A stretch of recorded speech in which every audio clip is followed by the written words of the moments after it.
시청자 여러분 안녕하십니까? 출발 성공 투자 박민영입니다. 안녕하세요. 김수정입니다. 새로운 한 주의 시작입니다. 뉴욕 증시는 지난 금요일에 강한 고용이 확인되면서 3대 지수가 모두 하락으로 마감이 됐습니다. 이번 주에는 또 주목할 만한 이벤트 상당히 많은데요. 엔비디아가 10대1 액면 분할 이후에 첫 거래가 되는 날을 또 앞두고 있기도 하고요. 이번 주에 6월 FOMC부터 5월 CPI까지 봐야 하는 데이터가 많습니다. 이번 주 목요일이 긴장됩니다. CPI 결과도 그날 발표가 되고요. FOMC 내용도 그날 새벽에 나오기 때문이죠. 이를 앞두고 시장은 또 미리 관망세를 취할 것인지 우리는 포트를 어떻게 움직여야 할 것인지 같이 고민하겠습니다. 일단 지난 마지막 거래일 복귀부터 함께 시작해 보시죠. 그날 장을 떠올려 본다면 나쁘지 않았습니다. 양 지수가 모두 괜찮은 상승을 나타냈죠. 캐나다 그리고 ECB에서 금리 인하 소식이 전달됐고 미국의 고용 둔화는 국채금리 하락을 불러일으켰습니다. 금리에 민감한 성바이오 또 금융주까지 해서 동반 강세를 기록하면서 양지수 모두 1% 이상의 상승 확인됐습니다. 이날 이런 전반적인 시장 흐름이 좋았음에도 불구하고 시장에서 상당히 주목하고 있었던 이벤트는 오전에 있었던 액트지오 기자회견이었었죠. 잠재적으로 존재가 판별됐고 입증은 시추로 하겠다라는 이야기였습니다. 기존에 나왔던 멘트와 크게 다르지 않았었기 때문에 시장의 기대와 크게 다른 내용이 없었기 때문에 이날은 좀 세론으로 작용이 됐고요. 어찌됐건 시추는 하는 것이기 때문에 수많은 종목이 상승을 반납하고 하락 전환하고 급 변동을 보이는 가운데서도 시추 관련한 종목들은 그래도 상대적 강세를 나타냈습니다. 우린 PTS와 서암기계공업이 장중 상한가 터치했었고요. 상승폭 줄여서 각각 20%, 13% 상승으로 거래 마쳤죠. 상상인 인더스트리 9%, 그리고 해인도 5% 정도 상승이었습니다. 자, 이날 그 외 종목들의 하락폭 상당히 컸습니다. 한국가스공사 13% 밀렸고요. 동양철관, 화성밸브 등의 종목들까지 급변동을 나타냈죠. 이날은 대왕고래 쪽에서 오히려 성장주 쪽으로 이동하는 시장의 관심을 느껴볼 수가 있었습니다. 자, 섹터 뉴스 좀 더 자세히 들어가 볼게요. 자, 이날 이슈가 됐던 반도체 쪽에 하나의 보고서가 있습니다. 바로 모건 스탠리의 삼성전자와 SK 하이닉스 등에 대한 의견이었는데요. SK 하이닉스에 대한 모건 스탠리 보고서 내용을 보면 2024년도 OP 상향 조정폭과 2025년도 OP 상향 조정폭을 놓고 봤을 때 D램보다 낸드 쪽의 상향 조정폭이 훨씬 더 압도적인 것을 확인할 수가 있습니다. 마진 조정률 같은 경우는 오히려 D램은 좀 낮췄고 낸드 쪽을 더 올렸다라는 거죠. HBM이 당연히 목표가 상향의 근거라고 생각을 했는데 그것이 아닌 바로 낸드였다라는 것을 확인받을 수 있는 내용입니다. 자, 어차피 HBM에 대한 논리도 사라지는 것은 아니고요. 계속해서 말씀드리지만 데이터 센터로 가는 길을 보면 첫 시작은 늘 D램으로 시작을 하죠. D램을 적층한 HBM 그리고 이것과 GPU가 만나서 AI 가속기가 만들어지게 됩니다. AI 가속기에는 당연히 대규모 저장 장치인 낸드 플래시도 필요하고요. 이것이 만나서 AI 서버, AI 컴퓨터를 이뤄내고 이 수많은 AI 서버가 모여서 AI 데이터 센터를 만들어내죠. 그러니까 우리는 그동안 GPU와 HBM, D램 쪽에 초점을 좀 맞춰왔었는데 계속해서 낸드도 필요하다라는 것을 지속 강조했던 바가 있습니다. 3월경부터 해서 우리 낸드가 달라졌어요 라는 키워드였죠. 결국에는 낸드는 비휘발성 성격을 가지고 있습니다. 저장에 초점을 맞춰야 된다라는 거죠. 데이터 저장 장치로서 SSD, 최근 들어 기업용 SSD, 이 SSD에 대한 수요가 빠르게 늘고 있다라는 점을 종종 언급을 했었고요. 그것의 근간에는 결국에는 AI를 가동하는 모든 것에 텍스트로만 들어가는 것이 아니라 음성과 영상까지 포함이 되기 시작하면서 저장 용량에 대한 니즈가 늘어났다라는 것이었습니다. 낸드에 대한 이야기 저희 시간에서도 참 많이 다뤘고 서울랜드보다 임성우의 랜드라는 얘기도 많이 드렸던 바가 있었습니다. 자, 목요일에 또 임성우 부장 나오실 텐데 그날 또 랜드에 대한 얘기 자세히 한번 다뤄볼 거고요. 오늘도 길건우 대표님의 시각 한 번 더 확인해 보겠습니다. 자, 이런 내용으로 인해서 이날 반도체가 시세 반영한 종목들도 낸드 관련한 종목들의 상승폭이 훨씬 더 컸습니다. 반도체 종목 하나씩 보시면 일단 이날은 SK 하이닉스가 급등을 했죠. TSMC 회장과 AI 반도체 협력 강화를 추진한다라는 뉴스가 있었고요. 이날 삼성전자는 0.1% 하락이었습니다. 노조 첫 연가 투자행일이기도 했고 CLSA에서 삼성전자에 대한 목표가 하향 이야기도 있었습니다. 다만 삼성증권에서는 삼성전자는 여전히 매수의 영역이다라며 목표가 12만 원 제시했고요. 미래에셋에서는 HBM과 D램 낸드 이익률이 축소될 것이다. 그러니까 낸드 관련한 이익률이 올라가게 될 것이다라는 점을 언급하면서 낸드에 대한 기대를 올리는 목소리가 곳곳에서 나오고 있습니다. 일단 이날 반도체 종목들의 시세도 한번 보실까요? 원익 QNC, 저희 시간 함정남 차장님도 그렇고 많이 말씀 주셨던 종목이죠. 15% 상승세 나타냈고요. 다른 종목도 한번 열어보겠습니다. PSK홀딩스가 이날 반도체 종목에서는 가장 주인공이 이지 않았을까 싶기도 합니다. 15% 급등으로 개별 호재 등의 이슈와 맞물려서 강세 흐름 나타냈고요. 유진테크나 파두 등의 종목들도 강세를 기록하면서 한동안 엄청나게 주력 섹터에 있지 않았던 종목들도 이날은 같이 관심을 받아갔습니다. 그리고 대표적인 성장 종목으로 바이오에서도 강세 흐름 계속 이어지죠. 머크와 SC 그리고 로열티 키워드를 갖고 있는 알테오젠 이날도 추가 상승 무려 13%의 급등, 바이오의 대장 자리를 굳건하게 지키고 있습니다. 개별 호재성 종목들도 같이 따라갔어요. 신약 임상 3상 결과가 6월 중 공개된다라는 강스텐 바이오텍이 상한가, 그리고 바이오 USA에서 빅파마 7개사의 기술 수출 협의 이슈가 있었던 앞타바이오도 상한가 기록하기도 했습니다. 그날 저희 시간대 수정 앵커가 제약바이오 브리핑을 깊게 했었고요.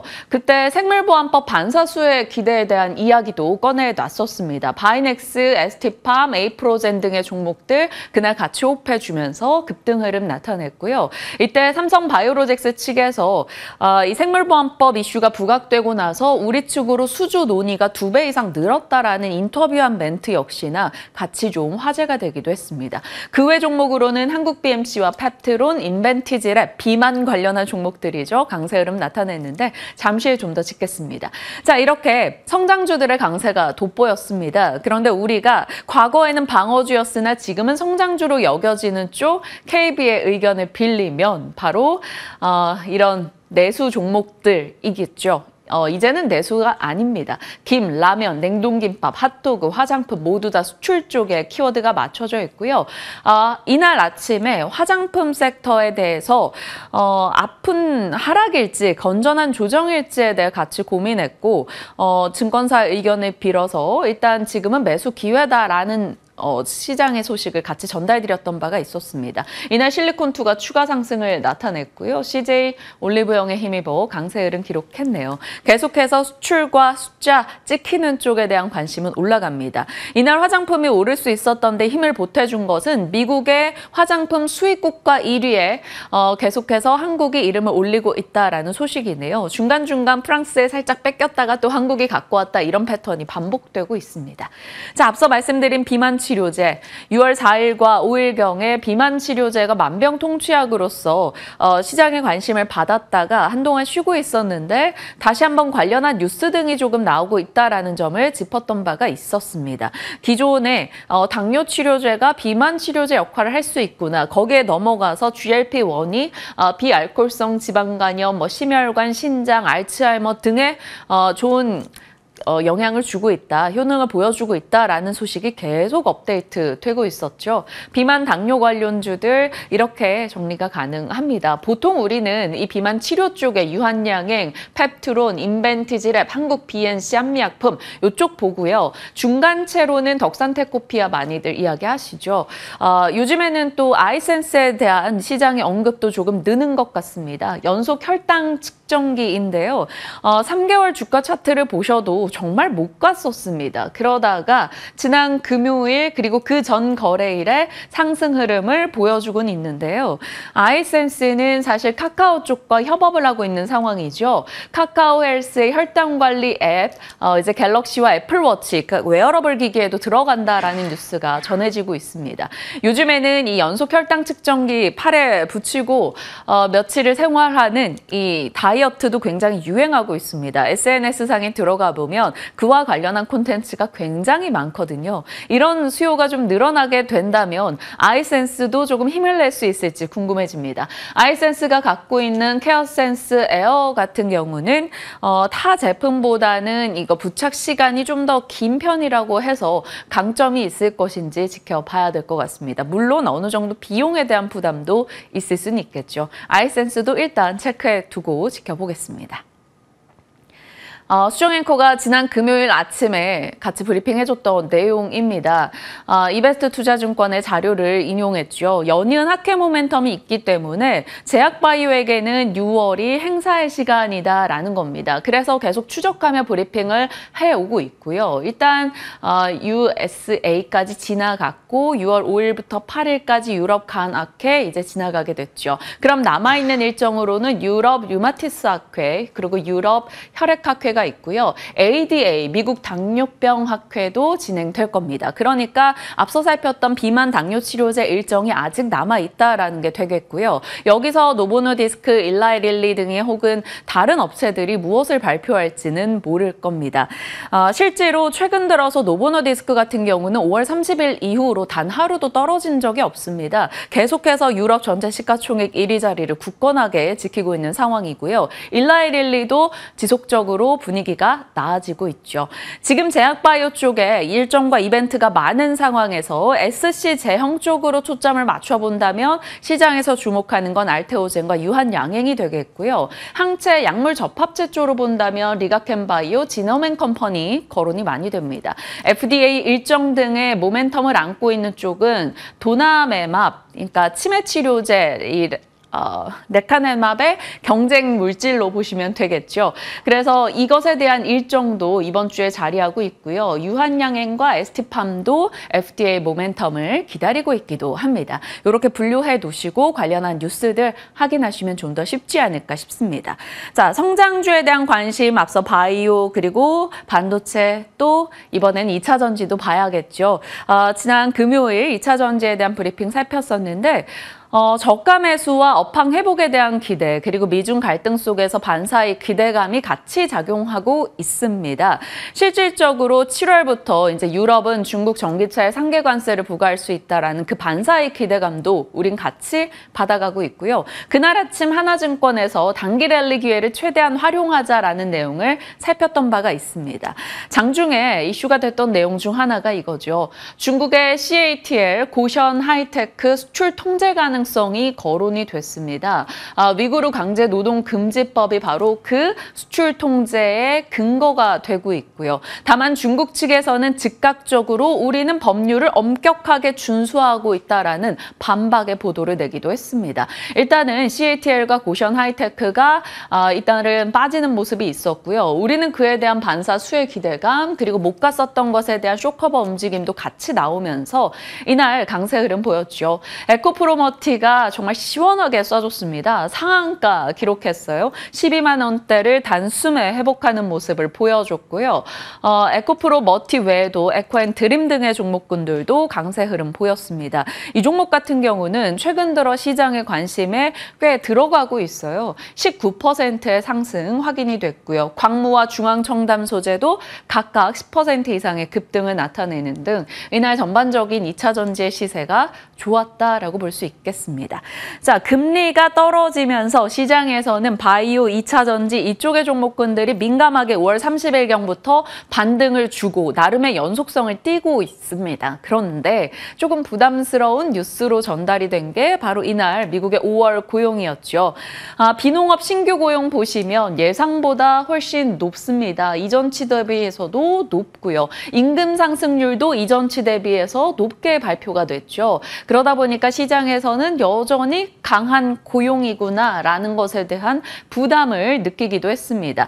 강력한 고용으로 인해서 10년물 국채금리가 10bp 이상 급등하는 흐름이 나타났고요. 그러면서 미국장이 결국엔 하락하는 모습, 9월에 대한 기준금리 인하 베팅은 훌쩍 줄어들었습니다. 다만 이 고용 내용에서도 고용 참여율이나 실업률 측면에서는 여전히 고용 시장이 조금 둔화되고 있다라는 시그널도 일부 보인다라는 평이 있습니다. 그렇기 때문에 조금 긍정과 부정이 뒤섞인 데이터라는 점도 있고요.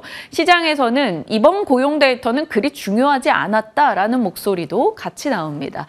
일단 연준의 입 역할을 하고 있는 닉 티밀하우스, 연준은 다음 주 FOMC에서 금리 인하 여부 어차피 논의하지 않을 것이다. 그래서 이 데이터보다는 앞으로 나오게 될 고용 데이터가 중요하다라는 것을 언급했고요. 에버코어 측에서는 시장을 진정으로 움직일 데이터는 이 고용 보고서가 아니다. 다음 주에 있을 CPI다라고 언급했습니다. 그러니까 우리에게는 이번 주가 되겠죠. 이번 주 목요일에 그 결과를 최종적으로 시장이 반영할 겁니다. 일단은 고용이 좀 강했다라는 소식에 뉴욕 증시 국채금리가 뛰고 달러가 뛰고 증시 쪽은 하락 흐름을 나타냈습니다. 다우, 나스닥, S&P 500 모두 빠졌는데 금리 급등폭 대비해서는 그렇게 낙폭이 크지 않았다라는 점에서는 어찌 보면 앞서 CPI 등을 기다리고 있지 않나라는 생각도 같이 듭니다. 눈에 띄었던 것은 금과 구리, 밀, 선물 시장 하락으로 인해서 관련한 종목군들이 다소 부진했다라는 점 확인해 보셔야겠습니다. 고요. 금리가 반등하며 태양광과 2차 전지 쪽도 하락이었습니다. 다만 TSMC의 5월 매출이 YOY 기준으로 30% 늘어났다라는 소식에 AI 반도체 관련한 종목들이 낙폭을 조금 줄이는 흐름이 있었습니다. 대표적으로 엔비디아 볼 수 있겠는데요. 2% 정도 빠지다가 TSMC 덕분에 소폭의 약보합으로 거래를 마쳤습니다. 애플과 일라이릴리, 브로드컴, JP모건 등이 방어하면서 일단 지수 하락이 조금 제한됐다라고 볼 수 있고요. 애플은 이날 1% 이상 올라갔죠. 바로 오늘 밤부터 이제 시작되는 애플의 개발자 회의 이벤트를 앞둔 기대감이 계속해서 작용하고 있습니다. AI, 애플의 인텔리전스에 대한 기대감 계속 나오고 있고요. 브로드컴도 증권가 월가의 좀 긍정의 평가로 인해서 일단 이날은 상승 흐름 나타냈네요. 다소 조금 조용하게 지켜보자라는 심리가 강했습니다. 자, 이렇게 전반적으로 빅테크가 약간 숨고르기 하고 애플이 견주하게 버텨주고 그 외의 종목으로는 한동안 쉬었던 쪽에서 나름의 방어적 움직임이 나왔습니다. 의료용 로봇 테마가 올랐는데 그냥 한 종목이 올랐다라고 보시면 돼요. 에이센서스 서지컬이 41% 급등했고요. 비만 치료제가 이날도 다 같이 상승 흐름을 나타냈습니다. 바이킹 테라퓨틱스, 일라이릴리, 노보노디스크, 비바니 메디컬 등의 종목이 강세 흐름 보였고요. 자율주행은 모빌아이 덕분에 상승세를 나타냈네요. 자, 이날은 태양광, 알루미늄, 우라늄, 2차 전지 소재, 리튬 종목들이 모두 다 하락한 채 마무리가 됐습니다. 자, 우리 쪽에서 2차 전지가 그래도 반등의 연속을 좀 보여주고 있어서 반가운 찰나 금리가 살짝 부담스럽게 다시 한번 반등을 나타냈고 미국장 내에서 2차 전지 관련한 종목군들이 좀 떨어졌다라는 것은 좋은 뉴스는 아닐 겁니다. 하지만 그럼에도 불구하고 2차 전지에 대한 단기 바닥에 대한 기대감은 계속 나오고 있죠. 하나증권이 이제 매일같이 좀 내용을 업데이트를 하고 있습니다. 여전히 단기 기회를 활용하자라는 의견입니다. 상반기 바닥을 좀 통과할 것으로 예상이 되는데 2025년도 실적 기대값 하향 조정은 아직 이뤄지고 있다. 그러니까 아직까지는 단기 랠리로만 활용을 하자라는 내용이고 장기적으로 봤을 때 추가 밸류업이 있기 위해서는 본질적인 2차 전지 수요를 자극할 수 있는 내용들이 더해져야 된다라고 얘기합니다. 대표적으로 기술이 올라가든 아니면 충전 인프라가 구축되든을 뜻할 수 있겠죠. 그래서 시장에서 2차 전지 종목에서 상대적 강도를 좀 셀 것으로 보고 있는 것은 이 정도로 추립니다. 차세대 기술군, 대주전자재료, 레이크머티, 공급망 재구축 수혜로는 에코프로머티, 에코앤드림, 포스코피추아엠. 이 전구체 쪽에 에코앤드림에 대한 긍정의 의견 꽤 나오고 있어서 시세적으로 한번 체크는 필요해 보입니다. 거기다가 현대차, 기아가 전기차 부분 미국에서 점유율을 역대 최고 수준으로 늘리고 있다라는 소식도 일단은 긍정적이네요. 자, 대왕고래 관련해서 종목들 이렇게 정리를 드리고 있고 지난 시간에 시초 쪽으로 훨씬 시세가 조금 압축되는 점을 같이 살폈던 바가 있습니다. 하나증권에서는 디케일학에 대해서 이제 밸브 쪽이죠. 긍정 의견을 좀 내기도 했는데요. 밸브는 이제 석유 시추에서 매장량을 측정하거나 분석하는 계측 장비 그리고 파이프를 이어주는 이음새라고 보시면 되겠습니다. 그래서 시추에 조금 필수적인데 디케일학은 다른 업체들 대비해서 석유와 가스양 매출 증가가 일어나고 있다라는 점에서 목표가는 제시하지 않았으나 이 이슈가 장기적으로 계속 자극이 된다면 긍정적으로 볼 법하다라고 얘기합니다. 디케일학은 이날 1% 정도 하락으로 거래를 마쳤는데 일단 의견이 나왔기 때문에 커버를 시작했기 때문에 좀 같이 보자는 차원에서 넣어놨고요. 산업통상자원부 안덕근 장관은 6월 중 동해 심해가스정 개발회의 개최하겠다라는 얘기를 꺼내 들었던 바가 있습니다. 일단 금요일장은 급변동을 기록했으나 어차피 계속해서 정부 코멘트와 일정 내용 등이 추가될 것이기 때문에 그 가운데 그 시세 파도를 어떻게 활용하시는지는 본인의 몫일 것 같습니다. 자, 그 밖에 연결고리로는 에너지 쪽 뉴스들 여전히 많은 가운데 미국 정부에서 2050년 원전 3배로 늘리겠다라는 이슈가 또 한 번 부각이 됐죠. 원전 쪽도 요즘 부침을 좀 강하게 겪고 있는데 일단 뉴스가 나왔으니 뉴스가 있었다 정도의 체크 필요해 보입니다. 프랑스 투자사 측에서 제이시스 메디컬 공개 매수를 추진한다라는 소식이 들렸죠. 클래시스, 루트로닉, 제이시스 메디컬까지 계속해서 이어지고 있는 러브콜 소식. 과연 미용 의료기기 쪽에 힘을 실어줄지 봐야 되겠고요. 월요일엔 언제나 금요일에 발표되는 상하이 컨테이너 운임지수 전달드리는데 매주 일단 올라가고 있습니다. 또 상승하며 9주 연속 강세를 나타냈고요. 최근에 해운사인 머스크 측에서는 실적 가이던스를 올렸던 바가 있습니다. 다만 지정학적 리스크가 해소될 경우 운임은 즉각적으로 하락할 수 있다라는 지적도 나오니까요. 체크하시고요. 유엔에서는 세계 식량 가격이 석 달째 올라가고 있다라고 해서 그 내용을 뜯어봤더니 밀, 옥수수, 쌀 가격은 오릅니다. 반면 설탕과 유지류 가격은 하락하고 있으니 관련한 종목들 살피시길 바랍니다. 식량, 곡물 대두, 비료 쪽인 거고요. 이번 주 긴장되는 한 주입니다. 바로 애플의 개발자 회의. 여기서 온디바이스 AR을 자극하는 기대감을 갖고 있는데 지금 시장이 알고 있는 게 이 두 가지 정도 추리고 있죠. 이 내용 이상의 무언가가 나오지 않는다면 세론이 될 수 있다라는 얘기도 나오고 있습니다. 수정 앵커 말씀드렸던 엔비디아 주식 분할 이제 오늘부터 반영이 될 것이고요. 내일은 또 6월 1일부터 10일까지 수출입 잠정 데이터가 나오니까 확인하시고요. 수요일 날 밤 9시 30분에 CPI 예정돼 있습니다. 그리고 수요일 중요하네요. 하이브의 BTS 진이 이날 전역하는 날이기도 합니다. 그리고 브로드컴 실적, 그러니까 CPI와 브로드컴 실적이 다음 날인 목요일에 다 반영이 될 것이고 그날 새벽엔 또 FOMC 회의 결과도 나옵니다. 이번 주 목요일 한국의 선물옵션 동시 만기일, 목요일이 굉장히 고비가 될 것 같은데 어떻게 지나가는지 잘 봐야 되겠고요. 금요일에는 코스피 200과 코스닥 150 정기 변경 있고요. 그리드위즈라는 에너지 플랫폼 기업이 신규 상장할 예정입니다. 일정 많은 만큼 이번에는 경계감을 가득 갖고 한 주 대응하시길 바랍니다. 시장에 대한 이야기 풀어봤고요. 섹터 뉴스 들어갈게요. 오늘 어느 쪽입니까? 네, 먹는 게 남는 거다라는 이야기 드리면서 음식료 브리핑 자주 전해드렸는데요. 6월에도 한 번 더 봐야 될 것 같습니다. 체크해 보도록 할게요. 진짜 먹는 게 남는 거라니까 라는 생각이 들었습니다. 4월 30일, 5월 13일에 브리핑을 했었죠. 경기 방어주의 성격을 통상적으로 띠고 있다라고 해석할 수가 있는데 고물가, 고금리, 고환율까지 넘어서는 모습을 보여줬습니다. 지수 대비해서 굉장히 견조한 모습을 보였던 게 바로 식품주가 될 텐데요. 특히 4월 한 달은 정말 좀 잔인한 달이었잖아요. 5월에는 화장품 같은 수출주, 실적주가 거의 주도주가 됐었죠. 그 속에서 같이 주도주 역할 잘했던 게 음식료가 되겠습니다. 한화투자증권의 리포트 내용 좀 참고해 봤는데요. 지금 보시는 것처럼 화장품과 음식료 업종의 지수가 2014년부터 2015년까지 굉장한 또 상승 랠리를 보여줬었죠. 그때는 중국 중심의 해외 성장 모멘텀이 크게 작용했습니다. 하지만 그 이후부터는 약간 시장에서 소외가 되기도 했었는데요. 2022년 이후에는 중국 외쪽, 미국과 일본 쪽에서 이제 한국의 소비재 수요가 크게 늘어나면서 주목을 받고 있습니다. 올해 들어서 확실히 이렇게 고개를 들고 있는 모습이 확인이 되고 있기도 하고요. 과거와 어떻게 보면 유사한 흐름이지만 또 다른 이유로 한국의 소비재 기업들의 리레이팅이 본격화되고 있는 올 한 해가 되겠습니다. 오늘은 또 음식료 쪽에 주목해서 브리핑 준비해봤는데요.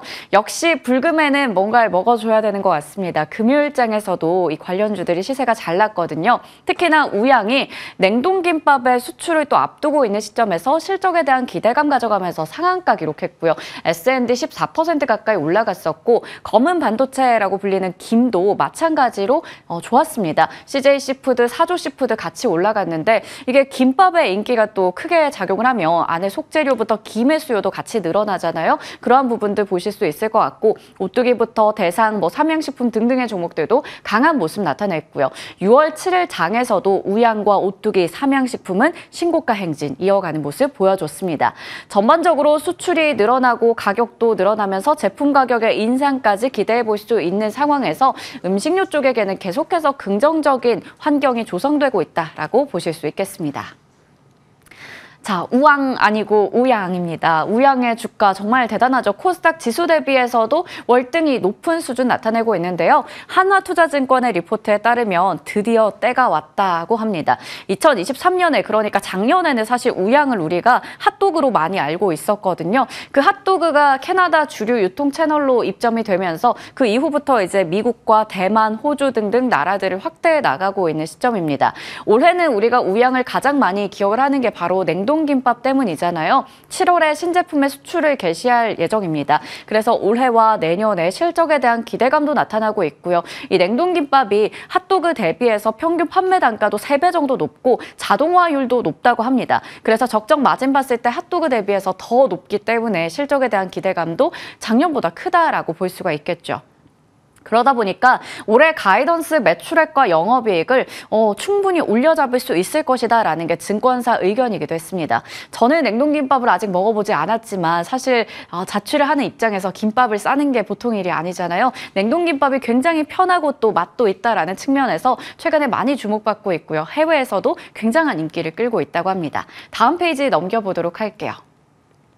KB증권에서 K푸드에 대해서 이러한 리포트가 나왔습니다. 내수산업의 수출 산업화에 방어주의 성장주화라는 건데요. 앞서 경기 방어주로서 지금 시장을 굉장히 잘 이겨냈다라고 말씀드렸는데 이제는 우리가 방어주가 아니라 성장주로 또 기억을 해야 될 것 같습니다. 이 하인환 연구원의 보고서 참고했는데요. K푸드 수출 구조 재편의 수혜가 본격화될 것이다. 우리가 두 가지를 기억을 해야 되는데 미국으로의 투자 확대에 따라서 달러 강세 장기화되는 현상 그리고 한국 수출 구조의 재편이죠. 중심국이 앞서 말씀드린 것처럼 중국에서 이제는 중국 외의 지역들, 미국 쪽으로, 일본 쪽으로 늘어나고 있다라는 겁니다. 지금 이 그래프 보시면 확연히 중국을 넘어서고 있는 미국의 수출 비중 확인할 수가 있겠고요. 그렇다면 우리가 주목해야 할 것은 미국 중심의 이제 산업이 될 텐데 그 중심에는 K푸드가 있다라는 내용의 보고서 참고해 볼 수가 있었습니다.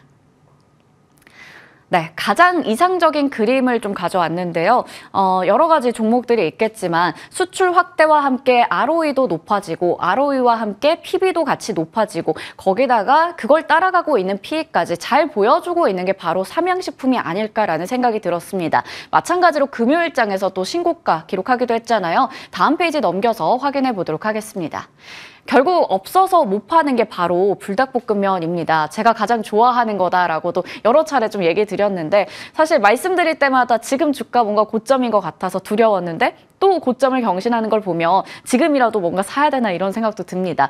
해외 라면의 수출에 크게 늘어나는 데다가 환율 올라간 이 효과도 받아갔었죠. 내년 5월에는 밀양 2공장 오픈한다라고 얘기도 나왔었고요. 미국과 동남아에서 수출 호조 기록하고 있고 없어서 못 판다 이러한 이야기들 드렸습니다. 삼양식품이 지난 5월에는 농심 제치고 라면주 중에서 1위를 기록하기도 했었죠. 시가총액이. 이외에도 매출 앞으로 꾸준히 늘어날 것이다. 수출 비중부터 실적에 대한 기대감도 나타나고 나타나고 있습니다. 내년 상반기에 밀양 2공장 짓는다라는 게 굉장한 또 포인트가 될 것으로 보이죠. 다음 페이지 보겠습니다. 6월 5일에 공시가 나왔었어요. 기존에 신설 예정이었던 밀양 2공장의 생산 라인을 5개에서 6개로 늘린다라고 합니다. 그건 굉장한 호재잖아요. 또 물량이 많으니까 거기에 대응하겠다. 캐파를 걱정한다는 건 행복한 고민이다라고도 볼 수가 있습니다. 이에 따라서 주가가 꾸준히 올라가면서 6월 7일에 장중에 64만 1,000원까지 터치했습니다. 이게 연중 저점 2월에는 16만 원이었거든요. 주가가. 그때 대비해서 278% 오른 수치고요. 이번 주 들어서 공휴일 있었음에도 불구하고 14% 정도 주가 올랐고 최근 한 달 동안은 무려 주가가 2배 정도 상승했다라고 합니다. 하나투자증권에서 앞서 목표 주가를 빠르게 또 올려 잡았었는데 거기서 추가적으로 더 상향 조정했습니다. 이제는 80만 원을 바라봐도 괜찮은 건지 그 부분 좀 궁금해집니다.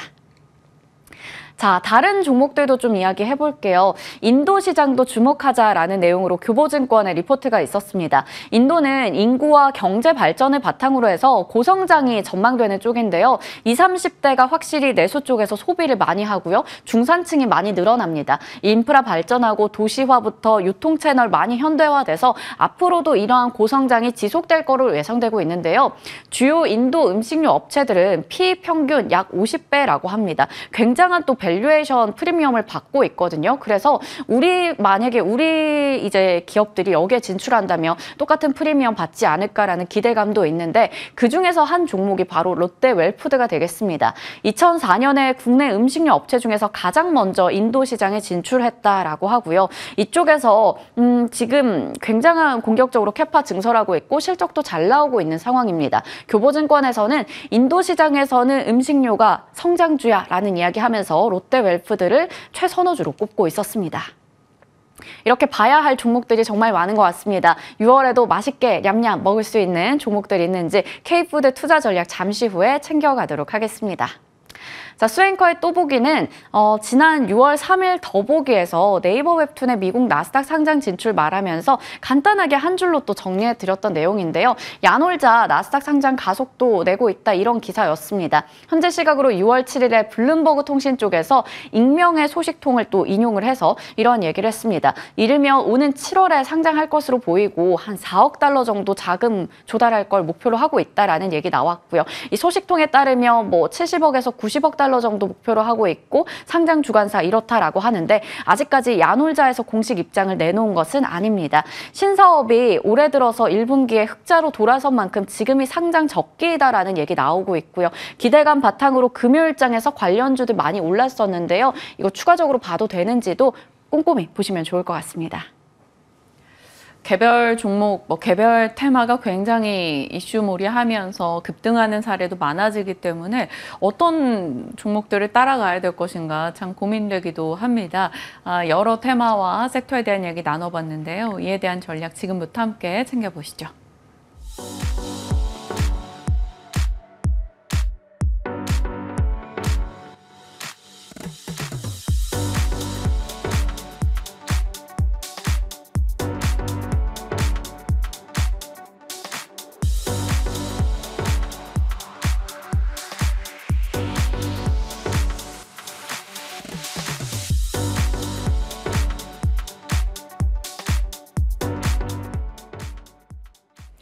한 주 또 준비하는 전략 길건우 대표님과 같이 세워보겠습니다. 어서 오세요. 안녕하십니까? 네. 일단 고용 보고서 영향에 미국장은 소폭 하락으로 거래 마쳤습니다만 낙폭은 그리 크지 않았습니다. 중요한 건 이번 주 이제 애플 키워드, 엔비디아 키워드, CPI, FOMC 만기일까지 이번 주가 좀 걱정이긴 한데 한 주 전략 어떻게 세울까요?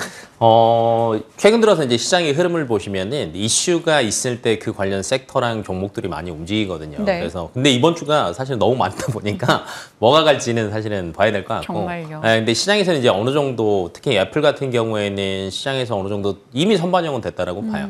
왜냐면 뭐 온 디바이스 AI, 그다음에 뭐 시리 업데이트 어디까지 될 거냐 이런 것들은 뭐 이미 시장에서 반영이 됐기 때문에 이거 되니까 이번 주에 또 갈 거 아니야라는 것보다는 이미 나왔으니까 뭐 추가적인 플러스 알파 그 이상이 있나 체크 한번 해보시고 들어가시는 게 좋을 것 같고 네. 사실 이제 금리 인하에 대한 기대감은 계속 나오는 것 같아요. 뭐 22개에서 저번 주에 이제 금리 인하했고 영국도 계속 얘기가 나오고 있고 캐나다는 이미 했고 그러다 보니까 목표치 2%대에 접근을 안 하더라도 선반영을 했거든요. 그러면 미국에서도 지금 무조건 9월은 하겠다라는 얘기가 나오는데 사실은 시장에서는 불안해요. 네. 근데 이제 수치가 이번 주에 조금 잘 나온다라고 하면 성장주들은 사실은 조금 여름 이후에 대한 기대감 때문에 쭉쭉쭉 갈 수 있다라는 관점으로 사실은 크게 보시는 게 좋을 것 같고 네. 결론은 이슈 다 보고 대응해도 늦지 않다라고 생각하시는 게 좋을 것 같습니다. 반도체 쪽은 어떨까요? 일단 네. 삼성전자, 하이닉스 뭐 관련한 내용도 굉장히 많이 쏟아지고 있는 가운데 HBM도 HBM이고 그동안 그 얘기는 저희 많이 나눴으니까요. 낸드 쪽이 원래도 나아지고 있었는데 시장이 관심을 주지 않았다가 네. 이날 좀 관심을 낸드로 많이 받았습니다. 지난 금요일장. 낸드 관련 종목 괜찮게 보시는지요? 낸드 관련해서 최근 들어서 SK 하이닉스 같은 경우에도 조금 얘기가 많이 나오고 네. 있고 삼성전자도 마찬가지고 최근 들어서 사실은 ESSD라고 저희가 얘기를 많이 하잖아요. HBM 쪽이 워낙 잘 가고 AI에 대한 수요가 강해지고 데이터 센터 수요가 늘어나다 보니까 여기 또 들어가는 ESSD가 조금 많이 가고 있다라고 생각하시면 되는데 낸드 가격이 사실은 작년 3분기 지나고 나서부터 계속 꾸준하게 올랐어요. 네. 근데 기본적으로 저희가 낸드를 많이 쓰는 게 사실은 스마트폰. 핸드폰 많이 썼거든요. 근데 작년에 가격은 올라감에도 불구하고 스마트폰 판매량은 굉장히 부진했어요. 그러면 1분기 실적은 굉장히 좋게 나왔으나 지금 현재 2분기 실적은 별로 안 좋을 걸로 예상이 되거든요. 그러면 아마 시장에서는 지금 3분기, 4분기 하반기를 바라보기보다는 곧 있으면 2분기 실적이 좋을 만한 기업들 뭐 있냐라는 게 나올 거예요. 그러면 SSD 관련해서 보신다라고 하면 특히 이제 낸드 쪽 네. 관련해서 보신다라고 하면 실적이 2분기 때 별로 안 좋을 겁니다. 그럼 시장에서는 올라간 걸 어느 정도 반납은 할 수는 있다라는 관점으로 보시는 게 좋을 것 같고 네. 다만 하반기 때 SSD는 좋지만 플러스로 핸드폰도 늘어나야 되거든요. 그래서 저는 이제 이번 주 월요일부터 일어나는 애플에 대한 게 조금 기대가 되는 게 온 디바이스 AI와 실내에 대한 업데이트가 시장에서 야 이거 진짜 괜찮은데 라는 게 나온다라고 하면 저는 스마트폰 판매량 하반기 때는 굉장히 빨리 회복할 수 있을 거라고 봅니다. 그러면 아마 3분기, 4분기가 조금 기대가 될 수 있기 때문에 2분기 실적 발표 시즌에는 낸드 쪽 잠깐 쉬었다가 네. 애플 거 뉴스 다 보시고 한 다다음 주 넘어갈 때쯤 되면 이제 실적이 어느 정도 다 반영이 돼서 주가가 빠질 거예요. 그때는 한번 노려보시는 게 어떨까 급할 싶습니다. 필요는 없다. 네. 일단 낸드 쪽에 회복을 점치긴 하고 애플의 뉴스가 온디바이스 AI를 자극하는지 여부를 확인한 이후에 서서히 대응해보자라는 의견입니다. 실적에 대해서 살짝 뭐 약간의 좀 실망으로 조정이 나올 때 오히려 매수 관점? 네. 그러면 그 매수 관점으로 볼 종목은 어떤 걸까요? 그래도 아직은 사실은 스마트폰이 살아나는 거는 하반기 완전 넘어가야 될 거예요. 4분기쯤 넘어가야 야 진짜 이게 뭐 핸드폰 쪽도 살아나는구나가 보여요. 그러면 결론은 ESSD가 아직은 낸드 쪽을 캐리하고 있다라고 본다라고 하면 SK 하이닉스가 HBM에 대한 것들 때문에 올라가긴 했지만 네. 저는 사실은 하반기는 HBM 플러스 낸드라고 봅니다. 여전히 낸드 쪽은 그래도 SK 하이닉스에 대한 기대감들이 굉장히 크거든요. 그래서 저는 조금 대형주 위주로 보시는 게 좋지 않을까 싶습니다. 기존에 저희한테 유망주로 주셨던 종목 중에 하나가 원익 QNC란 네. 말이죠. 이 종목은 어떻게 할까요? 원익 QNC랑 원익 IPS나 IPS. 이렇게 원익 그룹 같은 경우가 이제 레거시, 저희가 소부장 전통 종목이라고 얘기를 많이 하잖아요. 저는 조금 차익 실현하시는 게 맞을 거라고 봐요. 왜냐면 지금 사실은 조금 반도체 쪽에서 고민이 되는 게 디램 쪽은 회복한 건 맞습니다. 근데 아직까지 명확한 수치는 안 나오고 있고 사실은 이제 감산 효과가 아직까지 이어지고 있고 그다음에 지금 시장에서는 사실 고민거리가 뭐냐면 HBM이 너무 빨리 수요를 회복하다 보니까 네. 레거시의 공급량을 HBM이 가져가 버리거든요. 그러면 이걸 기존 거를 빨리 따라가야 되는데 아직은 삼성전자, SK하이닉스는 살짝 고민이 많을 것 같습니다. 그래서 하반기 때 투자를 해야 레거시 종목이 또 살아날 수 있는데 아직까지 그 뉴스는 안 나오고 있거든요. 그래서 어느 정도 이제 전통 소부장 같은 경우 조금 차익 실현 보시고 지금 시장이 굉장히 금리에 대한 이슈 때문에 빨리 움직이기 때문에 네. 또 소외될 수 있어요. 그래서 지금 조금 쉬는 타이밍이지 않을까. 알겠습니다. 반도체에 대해서 여러 전략을 짜주셨으니까요. 한번 복귀하시면서 다시 참고해 보시길 바랍니다. 자, 저희가 이제 기존에는 음식료 섹터 하면 방어적인 성격으로 많이 해석을 했는데 지금 이런 수출, 숫자가 찍히는 쪽 넘버스 종목이라고 하죠. 이제 뭐 화장품이라던가 아니면 네. 푸드 이런 쪽에 대한 관심이 정말 올해는 뜨거웠던 것 같아요.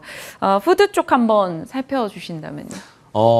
사실은 이제 방금 전에 얘기하신 것처럼 이제 음식료 같은 경우에는 그냥 필수 소비재로 들어가니까 경기 안 좋을 때 대표적인 경기 방어주다. 네. 얘네들은 실적이 크게 움직이지 않아. 라는 게 굉장히 컸어요. 근데 요즘에 삼양식품도 마찬가지고 이제 주가가 계속 올라간 이유는 해외 판매량. 뭐 해외에서 매출 비중 얼마나 많이 늘어나고 있냐라는 게 이제 조금 플러스 알파인 것 같고, 그다음에 이제 삼양식품 불닭볶음면이 정말 인기가 많은 것 같습니다. 네. 그거에 맞춰서 공급량도 잘 조절을 하고 있고요. 그러니까 과거에는 해외에서 한국 라면 하면 신라면이었어요.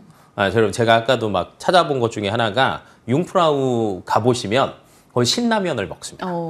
거기 가면 미국 사람들도 뭐 유럽 사람들도 신라면을 많이 사 먹는데 최근에 불닭볶음면으로 바꿨나 제가 이제 검색을 해봤는데 네. 아직까지는 아직까지는 안 바뀌었더라고요. 거긴 좀 따뜻한 게 필요하죠. 네, 따뜻한 국물도 필요하고, 네. 그러니까 그만큼 저는 이게 국물이. 상징성이 분명히 있다라고 보거든요. 그래서 여전히 앞으로 올라갈 거리는 많다. 만약에 이미 이제 불닭볶음면을 다 한다라고 하면 사실은 주가는 더 올라가기가 어려울 거예요. 그래서 앞으로 올라갈 건 분명히 플러스 알파로 더 있다라고 생각하시면 될 것 같고. 그다음에 삼양식품 이렇게 올랐는데 지금도 사도 된다고요? 살짝 애매하기는 해요. 근데 이렇게 생각하시면 될 것 같아요. 그러면 수요가 얼마나 앞으로 더 늘어날 거냐. 근데 지금 삼양식품 쪽에서 보면은 캐파 증설을 굉장히 공격적으로 하고 있어요. 이 불경기에 공격적으로 한다라는 거 자체가 앞으로에 대한 수요에 대한 플러스 알파가 훨씬 더 많다라고 네. 보는 거거든요. 그래서 쉽게 꺾이진 않을 거다라고 보시는 게 좋을 것 같고, 그 외적인 음식료들도 사실은 하반기 때 김 나쁘지는 관련주들도 않습니다. 있고. 네, 뭐 오뚜기도 있고, 네, 그다음에 빙그레. CJ 제일제당도 있고. 네, 왜냐하면 하반기 때까지는 뭐 유럽도 그렇고 미국도 그렇고 금리를 낮춘다라고 해도 여전히 불경기를 체감은 하실 거예요. 그러면 외식 수요보다는 내식 수요가 많다.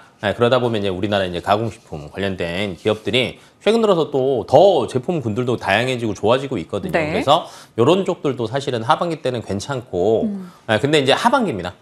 그래서 지금 벌써 들어갈 필요는 사실은 없고, 그다음에 이제 지금 당장 본다라고 하면 보시는 것처럼 빙과랑 음료만 움직이는 시즌이기는 합니다. 최근 들어서 이제 특히 이제 빙과 같은 경우에는 뭐 여름 다가오다 보면은 사실은 계절적인 성수기에 네. 분명히 진입을 하거든요. 그래서 이런 것들 조금 구간별로 체크해서 대응하시는 게 좋지 않을까. 좋습니다. 네. 음식료 섹터에 대해서 각 분야별로 살펴봤고요. 이제 제약 바이오 쪽 한번 넘어가 볼게요. 5월 말경부터 해서 2차 전지와 제약 바이오가 같이 연속적인 반등을 보입니다. 다만 이제 제약 바이오는 과거에는 제약 바이오 투자 어려워, 뭐 물리면 큰일 나, 뭐 이런 심리가 작용했다면 그런 것들을 다 딛고 최근에는 정말 좀 확실한 재료나 모멘텀이 있는 쪽으로 투자자들도 굉장히 똑똑하게 움직이거든요. 그래서 알테오젠 이런 종목이 네. 가도 계속 가는 것 같고, 그러면 제약 바이오 섹터에 대한 전략도 궁금하고요. 이 비만 당뇨 쪽이 최근에 쉬다가 좀 꿈틀하는데 이쪽도 봐도 되는지도 궁금해요. 제약바이오 섹터부터 본다라고 네. 하면 바이오 섹터 자체가 사실은 살아나려면 금리 인하에 대한 시그널이 계속 나와야 될 네. 거예요. 그래야지 결론은 이제 이쪽에 대한 시장의 확장성이 조금 더 늘어난다라고 생각하시면 될 것 같은데, 그 전까지는 사실은 이벤트 있는 종목들만 움직일 수밖에 없습니다. 그래서 이벤트를 조금 쭉 체크를 하시는 게 좋고요. 이벤트 상으로는 지금 크게 보이는 게 유한양행, 셀트리온, 네. 삼성바이오로직스, 한올바이오파마 있습니다. 뭐 이제 예를 들면 유한양행 같은 경우는 8월 내에 FDA 승인 떨어지냐 안 떨어지냐. 그럼 이제 시장에서는 지금 이달 중순 넘어가면서부터 다음 달까지는 시장에서 조금 반응을 할 거예요. 그래서 미리 조금 체크해 보시면 좋을 것 같고, 셀트리온 같은 경우에도 최근 들어서 진펜트라에 대한 기대감들이 분명히 살아나고는 있지만 네. 지금 추가적으로 PBM 이야기 또 나오고 있거든요. 그래갖고 뉴스 나온다라고 하면 시장이 조금 움직일 수 있다라는 거. 삼성 바이오로직스 사공장이 어찌 됐건 이제 지금 이제 가동이 되기 시작하는데 여기에 대한 뉴스들. 그래서 조금 뉴스에 따라서 움직일 수 있다라고 생각하시면 될 거고, 전체적으로 다 살아난다 이거는 아니라고 네. 계획을 하시면 좋고요. 비만 치료제 쪽은 최근 들어서 뭐 이슈죠. 사실 최근에 이런 얘기들도 있더라고요. M7이 올해 주가 상승한 폭보다 네, 지금 유럽 쪽에 각 나라별로 1위 기업들의 주가 상승폭이 훨씬 더 높다. 그러니까 대표적인 게 사실은 노보노디스크 생각하시면 될 것 같은데, 비만 치료제 시장 같은 경우가 요즘에도 저도 이제 개인적으로 느끼는 거는 제 주변에 그 다이어트에 관심이 있으신 분들도 정말 많고 다이어트 제품군들도 정말 다양하거든요. 네. 네, 그만큼 관심이 많은 시기고 어찌됐건 효과도 입증이 됐고 그래서 비만 치료제 쪽은 앞으로 수요가 여전히 공급을 앞서가고 있다라고 생각하시면 될 것 같은데 그럼 우리나라에서 뭐 하냐? 라는 거예요. 근데 사실 우리나라는 조금 느립니다. 네, 지금 한미약품 같은 경우에도 6월 달에 전임상 결과 나오고요. 그다음에 동아이스티 같은 경우에도 하반기 때 정도 돼야 임상 일상이거든요. 그래서 비만 치료제가 글로벌로 굉장히 많이 움직이고는 있지만 아직 우리나라는 조금 약하다라는 관점으로 너무 막 사모으는 전략보다는 조금 보시는 게 저는 좋지 않을까 싶습니다. 네, 그러면 조금 조심하는 부분에 대해서도 많이 언급을 주셨는데 오늘의 종목으로 곧장 넘어가서 이 종목은 왜 조심하지 않고 관심을 둬도 되는가 여쭤보겠습니다. 셀트리온, 네. 많은 분들이 또 관심 두고 계신 종목이에요. 네, 셀트리온 같은 경우에는 첫 번째는 이겁니다. 바이오 섹터가 살아난다라고 하면 여전히 삼성 바이오로직스랑 셀트리온이 캐리할 수밖에 없는 구간이고요. 그다음에 삼성 바이오로직스는 어찌됐건 공정에 대한 이슈는 있지만 그건 이미 시장에서는 다 알고 있는 거예요. 셀트리온은 여전히 기대감이 남아있는 거는 어찌됐건 합병에 대한 것들이 있을 때 주가가 많이 올라갔습니다. 네. 그러면 합병의 효과가 언제 나타날 거냐라는 게 굉장히 중요한데 최근에 바이오 쪽 글로벌 빅파마들도 마찬가지고 가격이랑 효율성, 수익성 굉장히 중요하거든요. 근데 이게 이제 셀트리온이 효과가 조금 나타나는 구간이다라고 생각하시면 될 것 같고 앞에서 이제 진펜트라 얘기했는데 네. 원래 잘 나갔던 램시마나 트룩시마 얘네들에 대한 매출 안정성은 굳이 얘기 안 해도 될 거고요. 플러스 알파 구간이 분명히 있다. 그다음에 이제 뭐 PB 앞에서도 잠깐 얘기했지만 뉴스가 아마 뜬다라고 하면 저는 주가 상승폭은 가장 그래도 안전하게 우상향을 그릴 수 있지 않을까라고 보고 있어서 네. 셀트리온 보고 있습니다. 셀트리온 저희한테 네. 목표가 22만 원 주셨고요. 손절 라인 18만 원 잡아주셨네요. 셀트리온 종목 어떻게 흘러가는지 저희 잘 지켜보면서 같이 호흡해 나가겠습니다. 길건우 대표와 오늘 전략 챙겼습니다. 고맙습니다.